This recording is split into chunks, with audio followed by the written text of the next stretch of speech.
Now I'd like to go through some of the adjustments that can be done for setup. So when we want to set up a new bag or item, then you press the button on the HMI that says reload conveyor. When you do that, the suction cups will go up to the bag and now allow me to remove the pouch or bag from the system to set up a new product. Here's where you would adjust this guide rail in and out to change the width of this bag. And then you would also adjust this top hold down or top stop so the bags don't fall forward. Here, by adjusting this lever, you can also loosen this lever and slide them in and out to reposition them other places on for wider bags. So you have the ability to move these two stops in and out and this up and down. You also have some adjustability here. There's two thumb screws and there's a sensor. So if you look across the conveyor, you'll see the light go on and off. And that sensor is what turns the conveyor on and off to feed bags forward. So as the bags or pouches come forward to the suction cups, when this beam or sensor, there's a transmitter on one side and a receiver on the other. So we have it looks right across the conveyor to the other side, and each side has adjustments, so there's thumb screws, and you can slide it forward or backwards in order to advance the bags more forward or more backwards on the conveyor. I usually like to have the bags come all the way up so that it's right up on this the stops, against all the stops. So if there's a problem where bags have a big curl to it like this, then you might have to move that sensor more forward in order for the bags to come more forward and try to eliminate that curve. If the bags are nice and flat and perfectly flat and no problem at all, then you probably want to move those sensors back more and not force them forward more. So you can, again, there's thumb screws on this side to allow you to move those sensors forward or backwards. They line up pretty good by themselves, so you can, it's just an eyeball setting. You also have a thumb screw here, which allows you to slide, again, another stop in and out here to adjust just how the bag's up against the stop. So you can adjust those on each side, so you have an adjustment there. There's also a bar. If you look down here on the bottom in front of the conveyor, there's a bar, and this bar is used to keep the bag from falling off the edge of the conveyor. That bar also can be adjusted up or down with this screw over here, as well as in or out. So right now it's set where we like it and shouldn't have to ever be adjusted.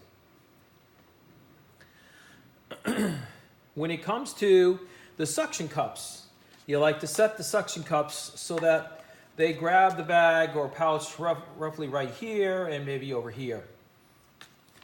And you could reposition those suction cups. As you see, there's many holes along here to move suction cups from one area to another, and you can change the angle of where they pick the bag. So there's quite a bit of adjustability there with the suction cups to reposition them. So if you go with a wider bag, you want to spread those suction cups out more. If you go with a narrow bag, you move them in more. The rake down here also has removable pins. All these pins could be taken out. So if they were in the way or not needed, they could be removed. They just set in a hole.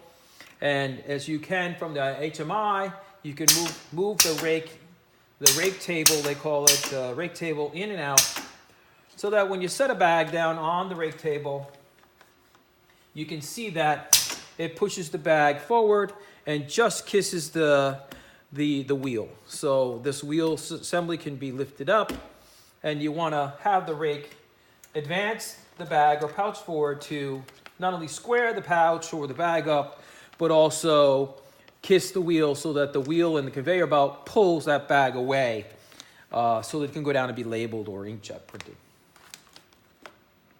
On this bar that holds the wheels here can be adjusted. So if you want to adjust any part of this, the wheels can move on there.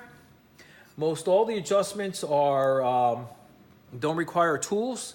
So you should be able to, with the Allen screws that we use, have rubber tips. And so you should be able to slide the shaft, slide the wheels to a new position just by pushing on them.